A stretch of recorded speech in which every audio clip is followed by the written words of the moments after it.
શું ગામ ભાઈ તમારું? સાપરી. સાપરી. તમે શું કરવા અહીંયા આવ્યા હતા પહેલા? પેલા મારા ઘરના ધૂણતા ને કરોદમાં આવી જતા. બરાબર બરાબર.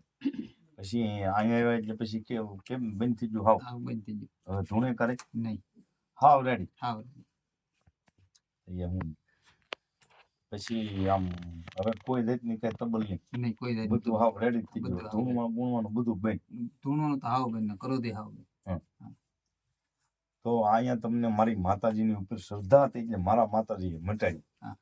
મને આમાં કઈ ખબર પડતી નહીં, હું આમાં કઈ જાણતો નહીં. જે કરે એ મારી માતાજી કરે છે. પછી મેં તમારી પાસે કઈ લીધું ભાઈ? નહીં. હું કઈ કોઈની પાસે લઉં છું બાપા? નહીં. તમને કાલે એમ ન થાય કે આવડા દાદાએ લીધું કે દીધું. આપણે કોઈ પાસે કઈ જોતું નહીં, મારે કઈ લેવું નથી. તમને સારું કરે છે મારા માતાજી, હું કઈ ભગવાન નથી. જે કઈ કરે માતાજી કરે. તો મારે પૈસા લેવાય નહીં એટલે હું કઈ કોઈ લેતો નથી. એટલે તમારી પાસે મેં કઈ લીધું નહીં. તો આ તમને માતાજીની શ્રદ્ધા હતી એટલે સારું ચૂન. આમાં માતાજી સારું કરે, બીજું કોઈ કરતું નથી. જય શક્તિ માતા.